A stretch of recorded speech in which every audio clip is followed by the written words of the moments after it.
जब हम इस तथ्य को आपके सामने रखते हैं कि गांधी जी कोई राष्ट्रपिता नहीं है, गांधी जी कोई महात्मा नहीं है, गांधी जी कोई बहुत सिद्ध संत नहीं है, गांधी जी कोई फ्रीडम फाइटर नहीं है, तो हमें बहुत से लोग गाली देते हैं कि आप ऐसी बात क्यों कहते हैं। हम इस बात को तर्क, तथ्य, युक्ति और प्रमाण के साथ कहते हैं कि गांधी जी हिंदू द्रोही थे, हिंदुओं के साथ उन्होंने बहुत अत्याचार किया। और ये हम अपनी बात से नहीं कहते, मोहनदास करमचंद गांधी के खुद के बयान यदि आप पढ़ेंगे तो आपको उसमें इसका पूरा दिग्दर्शन नजर आएगा। मोहनदास करमचंद गांधी के जीवन में एक दिनचर्या का अंग था प्रार्थना सभा। तो उन्होंने एक व्याख्यान दिया 18 अक्टूबर 1946 को नई दिल्ली में। वो व्याख्यान आपको एक बार देखना चाहिए, जिसका विवरण आपको कलेक्टेड वर्क्स ऑफ गांधी पर मिल जाएगा। ये मैं कोट कर रहा हूँ गांधी जी के प्रार्थना सभा का भाषण। 1946 में जब नोआखाली में दंगे हो रहे थे, हिंदू कट रहे थे, मर रहे थे, बहन और बेटियों के साथ बलात्कार हो रहा था, तो गांधी जी ने हिंदू बहनों और बेटियों को एक बहुत अचूक रास्ता दिया, बहुत अचूक मार्ग दिया। गांधी कहते हैं हिंदू महिलाएं अपना गला घोटकर या जीभ काटकर आत्महत्या कर लें या जहर खाकर अपनी जान दे दें।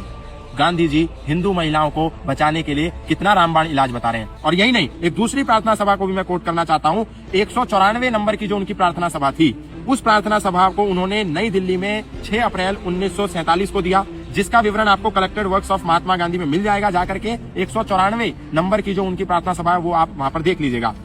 वो कहते हैं अगर मुसलमान, हिंदुओं को कह रहे हैं गांधी जी, अगर मुसलमान आपको जड़ से खत्म करना चाहते हो, फिर भी आपको मुसलमानों के विरुद्ध दिल में नफरत नहीं रखनी चाहिए। अगर मुसलमान आपको मारना चाहते हो तो आपको यानी हिंदुओं को बड़ी वीरता के साथ मृत्यु को स्वीकार कर लेना चाहिए। अगर मुसलमान हम सबको मार कर अपना राज्य स्थापित भी कर ले तो हमें बड़ी श्रद्धा के साथ इस नए संसार का स्वागत करना चाहिए। अपनी जान देकर हमें मुस्कुराते हुए मरना चाहिए। अब आप सोचिए, जो गांधी केवल हिंदुओं को मरने के लिए प्रेरित करते हो, मरने के लिए छोड़ देते हो और मुसलमानों के आतंकवाद को, नरसंहार को इतना बढ़ावा देते हो, वो गांधी कभी भी देश के राष्ट्रपिता नहीं हो सकते। और ये कोई बयान मेरा तो नहीं है, गांधी ने बयान दिया, प्रार्थना सभा में दिया, गांधी के कलेक्टेड वर्क्स में, उस पुस्तक में ये बयान दर्ज है, आप जाकर के पढ़ लीजिए। इसके बाद भी यदि कोई मूर्ख, अकल का अंधा, गांठ का पूरा अगर गांधी को राष्ट्रपिता कहे तो फिर इसमें दोष किसका होगा, ये निर्णय आपका है।